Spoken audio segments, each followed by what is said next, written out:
Hello 11A, I hope that you're all well. I'm not putting my video on my face today because it's very, very hot and I don't have any air conditioning, so I look all red and terrible. So I don't want to see me, and I'm sure you don't want to see me either. Hopefully everyone has gotten their graph homework back to me, and I would have given you some feedback on that graph homework. So I'll continue doing specific feedback to you individually for those that get your homework in on time. Again, the better that you do at this homework, the better you're going to do for your assessment event that we're going to have in a week or so time, okay? So again, please take all of this really, really seriously, because it is 20% of your mark. That's the difference between 55% and 75%. 75% one meaning what you want at a minimum, and maybe 75% to 95%. You see how I did that? I added up in 20. I'm very proud of myself. I've done mathematics. Yay! Okay, so we're going to continue on with 008 today. We're going to look at a description of a process. Now, nice and easy, a description of process is basically just telling us how to make something. So today, I'm speaking to you on the 8th of April. So I'm coming to you from the past. But on Friday, it is Good Friday for us, which is Easter. So on Friday, and then we have Easter Monday, when the Christian people, if Esther's there, hi Esther, you'll know that's when Jesus woke up and then went off to heaven and apparently forgave all of our sins, and we'll all go to heaven and eat lots and lots of marshmallow and candy. So what I did today is I made hot cross buns. So our process is how to make hot crossed buns. So first, you need to get your flour, get some yeast, stir that up. Secondly, add in your sugar. What else did I add in? And your spices, and then stir that up. And then get a pot, melt some butter, add your milk, then add to the dry mix with some, what did I do? Add to the dry mix with some eggs. Next, you will need to stir with a blunt knife. And then we need to put it all together with our hands so it becomes like dough. So use your hands to knead the dough, okay? Leave to rest for 1.5 hours until it doubles in size. Then you must punch it. Yes, you have to punch it because it has all of this air in it because all the yeast. So you've got to punch it back down to size, and then mold into 12 little balls. Leave for another 30 minutes. Bob it in the oven for 20 minutes at 170 degrees, fan forced, and then take it out and eat it. Okay, so this is all you're actually going to do. So the same as if you make a sandwich or you make dumplings, there's a process that you need to follow. So first you do this, second, third, fourth, and so on and so forth. We need to make sure that we're very strong with our signposting phrases. For instance, if you say meanwhile, it means that you're going to be doing that at the same time as doing something else. All right, so this is nice and easy one, how to make hot cross buns. Don't try this, it's not exact, but if anyone wants, I'm happy to send you a recipe. They're very yummy. Okay, so what we're going to do now is I need you all to get your 008 books for me. And open up to Unit 4, Part C. So Unit 4, Part C.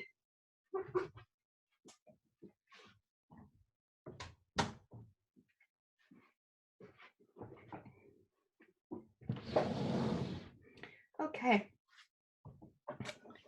So, as I said, this is going to be part of your assessment event. So you're going to be doing one on a graph.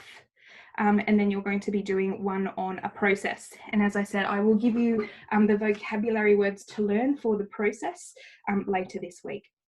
So the following is a list of stages involved during a lie detector test. So something that will probably happen to Cole when the police find him doing the wrong thing. They will hook him up, and Johnson, policeman Johnson, will come over and do a lie detector test. The problem is that these are not in the right order. So what I want you to do, either by yourself or with a partner, is I would like you to go through 1, 2, 3, 4, 5, 6, 7, 8, 9, and decide which goes first, second, third, fourth, so on and so forth. So if you can please get a piece of paper out and 1 through to 9, and give it either a C, D, E, F, G, all the way through to F. If someone can please press pause on the video so you've got enough time to complete this. Okay, so it shouldn't take more than 5 minutes, but please press pause on the video so you have time to complete this.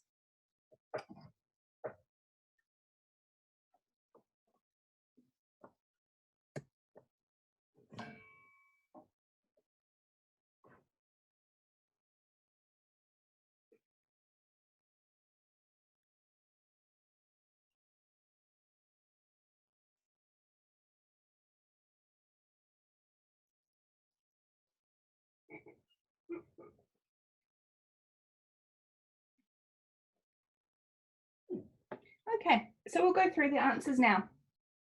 So number 1 is, so the first thing that we need to do is, which is the first one, would be C. In the pre-test phase, the examiner informs the subject of the issue that is being investigated. So Johnson says to Cole, "We caught you stealing Fiona's, I've forgotten the name of it, stealing Fiona's iPod, and that is why we're going to be doing this test." Okay, so pre-test means before the test, so you should know that that would be number 1. The second thing that we do is I. The examiner does any necessary paperwork and explains the polygraph procedure in a simple way. So it's important that it says it explains the procedure. So before anything happens, a doctor usually explains the procedure. Next, we have G. All the questions are presented and reviewed by the examiner to make sure the subject understands them. So when they talk about subject, we're talking about Cole or whoever the criminal is. Number 4, we go up to D. 2 tubes are placed around the subject's chest and stomach to record breathing patterns and movement. Then E. 2 metal plates are placed across the fingers of the examiner's hands to measure the electrical activity of the skin and perspiration. Perspiration being sweat, so how much they're sweating. The more that they sweat usually indicates that they're under more stress, which is an indication of someone telling big fat lies, unless you're a very good liar like Apple. Sorry, Apple. Number 8, the examiner asks the questions while the machine records the subject's physiological responses as he or she answers. So when the little needle goes up and down and up and down and up and down, when they answer one question and the needle goes up, they'll record those responses. Physiological responses basically means physical responses. And then we go up to A. In the post-test phase, the examiner studies the charts produced by the polygraph machine to determine the truthfulness of the subject's answers. And finally, F, the subject is informed of the result and offered an opportunity to explain responses regarding questions asked during the examination. So the last thing that they do is say, okay, you've been found guilty, explain yourself. And then Cole gets taken off to jail. Good.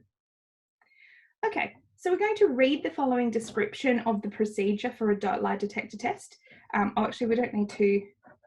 We are going to read it because it shows you how to use those signposting phrases. And you can see the signposting phrases have been highlighted in bold, okay? So what I'd like you to do, and hopefully Jason is in the classroom. Hello, Jason. If we can all please read through this together to practice your reading and your speaking skills.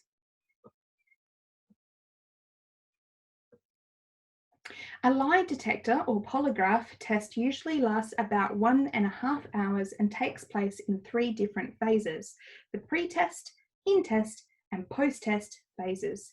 You could actually use this first part, sorry, stop reading for a second. You could use this first part, you could say that this would be the introduction of the description. The pre-test phase starts with, again, here we've got some signposting, starts with the examiner informing the subject of the issue that is under investigation.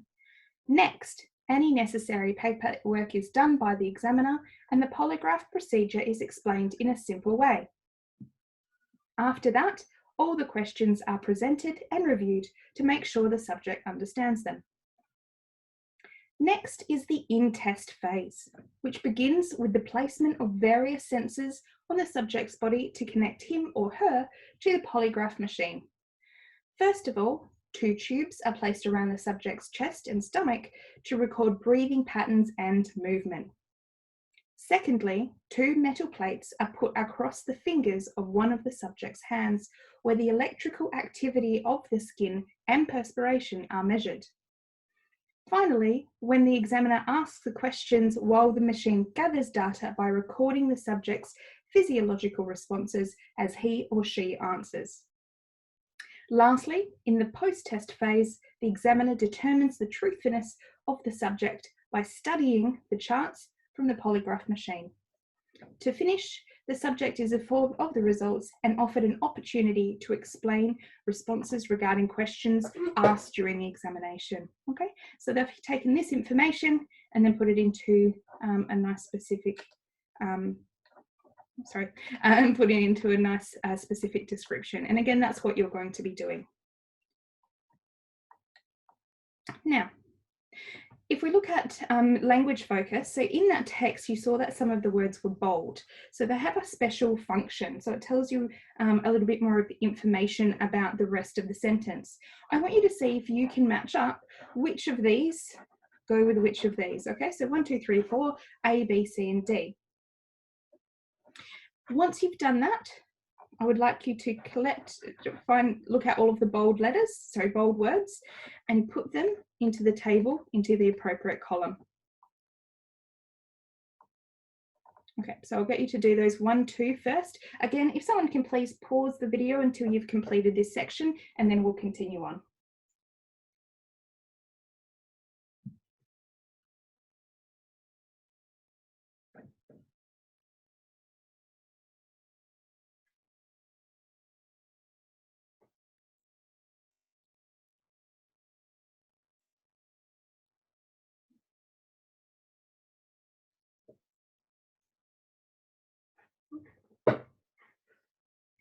Okay, hopefully you've finished that now.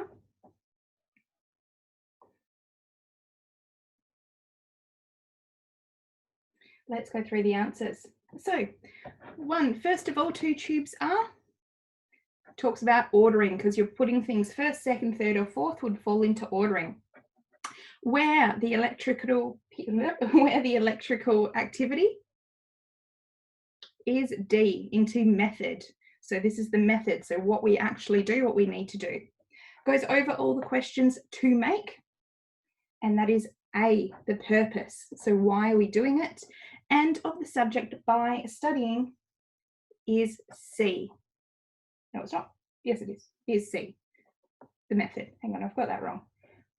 1 is B, 2 is D, 3 is A, and then 4 is C. Okay. Next, ordering events, the following words. Begins with, starts, next, after that, first of all, secondly, finally, lastly, and to finish. So just remember, this vocabulary is going to be very useful for you in the assessment. Then purpose, to make sure, to record. Place, where, and method by plus studying or by recording. So we have sort of a different verbs used in the passive form. So this directs attention away from the thing or person who is the doer and emphasizes that the action itself. So when we use the passive form, is the doer is unknown. So blood pressure and heart rate were already used to detect lies in the 1700s. So we don't know who did this, but we know the information. Or the doer is unimportant. So a lie detector machine using digital technology will soon be launched. It doesn't matter who invented the technology, nor does it matter who will be using the technology. If the statement is a general truth, the results from the lie detector machines are used as evidence in court. So we don't need to get a quote, we just know this. It's the same as a generalized piece of knowledge. For instance, we know that the Earth revolves around the sun. Or writing scientific papers to give distance. So giving distance between yourself and the actual the test itself. So it makes it unemotional, makes it more factual and more scientific. So the psychological responses were recorded and analysed. So polygraph machines detect lies during a polygraph test. Active, so it means a polygraph test, machines are doing something. Passive is lies are detected by a polygraph test by a polygraph machine during a polygraph test. So the position of lies has changed. The word are, the word detected, and the word by. So the reason that why has changed is that we're interested in the lies, not in the polygraph machine, okay? So you can see this one is really about the machine, this one is about the lies. So it changes what the purpose of that particular statement is. Why do we use the word are? So this is when the passive voice always contains a form of the verb to be, okay? Why do we use are and not is? It's because the present tense is being used and lies are plural and not singular. Why has the word detect become detected? But again, it's in the passive voice. The verb to be is always followed by a past principle, okay? It's because it's happened afterwards. And then why could we leave out the by a polygraph machine? Usually by is used to indicate or who, what carried out the action. So if it's passive, we don't need to know who or what carried out the action.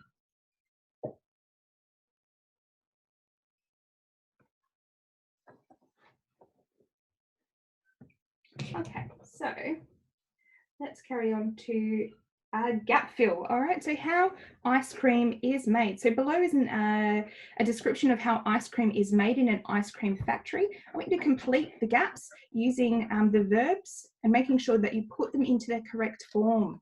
So it might not be to make, it might not be when, okay? So go through, have a look at these words and put them into your word close. And make sure that you put the verbs into the correct form. Again, please press pause and then once you've completed it, you can start again and then we're going to go through the answers.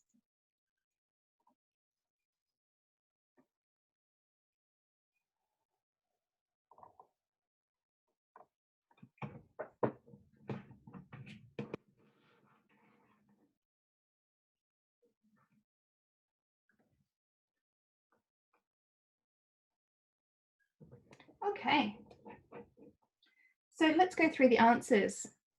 I'll read it out and just tick if you've got it correct or change it if you've got it incorrect. First of all, the necessary ingredients are weighed and then mixed together. Next, or you can also use after this, so next or after this, the mixture is pasteurized or heated to a temperature to kill any harmful bacteria. Next / after this. Now, if you've already used next, you should then use after this, or if you've used after this, you can use next. This mix is homogenized. This is a process where the fat globules are broken down to make the ice cream smoother. The mixture is usually left overnight to let the fat cool and form into crystals.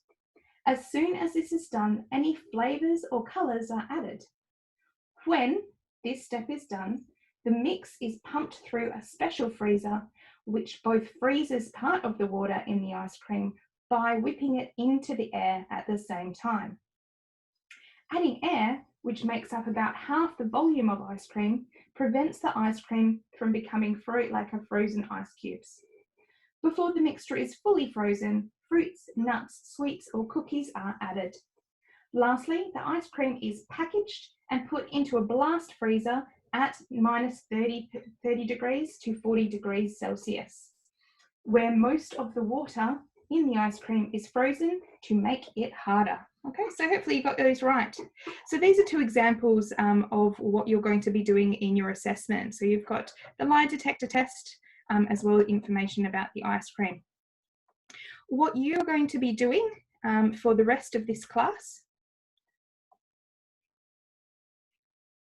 is actually completing 4.12 and actually, yeah, 4.12 and 4.13. Okay, so for the rest of this class, I want you to complete this. If you don't, we'll need to get it to you as homework. As I said, the more homework we do, the more practice we have, the better mark you're going to get on your assessment. So the flowchart below shows the stages of the collection, treatment, and distribution of milk. So using the flowchart and the notes, as well as your own knowledge, do not get on the internet. No, I don't want you to do any research, just using the flowchart, your own knowledge. I want you to write an 150-word paragraph describing the process. So this flowchart, nice and easily, tells you what goes first, second, third, so on and so forth. So you can see it comes around in a bit of a U shape. Then we've got some more detailed information. And this is how you're going to put it. So the topic sentence, so the information, the body describing the steps, and the conclusion, explain what the result of the process will be. So if you have a look up here, we can see, especially in, here, this is kind of the topic sentence. Then we've got our body, and then finally we've got sort of what the final or the conclusion is, okay? So 3 stages, but it's only 150 words. The best thing to do is also try and use these ordering events, purpose, place, and method words that we've talked about. Or using these type of signposting phrases so that we can understand what's happening first, second, and third, okay? I don't think there's any vocab. Dairy farm is somewhere where we get the milk from, so dairy farms where they've got lots and lots of cows. To kill bacteria is pasteurization, okay? That's a really interesting place that you could look at. Celsius means the type of heat. You can either have Fahrenheit or you can have Celsius. Bottles or cartons. Bottles, usually plastic. Cartons are often made of cardboard. Private homes, that's fine. Okay, so that's number 1, 150 words there, please. And then number 2, 150 word here. Here they're talking about the harvesting, treatment, and grading of tea. Okay, so what we need to do to make tea, 1, 2, 3, 4, 5, 6. And then they've got some more detailed information here. Again, if you've got your own knowledge about it, but I do not want you doing research. And then finally, topic sentence, the body, to explain what you're doing. Make sure that you're using the passive voice, so we don't say they then, or he then, or she then. And then the conclusion, explaining what the result of the process would be. The result probably being that you have some tea. For this one, the result being probably that you have some milk. And if you're very lucky, you put the milk in the tea and you have milk tea. Yay! Okay, that was my joke for the end of the class. All right, so just those 2 things for the rest of the class. Thank you very much. As usual, I'm on a WeChat, always available. Please get your homework in on time. And again, if you can try and do the best work possible, yeah, the better that you do in these classes, the better that your final description is going to be. And again, 20% your mark. Good classes, good marks, good GPA, good university, good life, good money, everything's happy, okay? All right, I will see you later. Thank you very much for your time.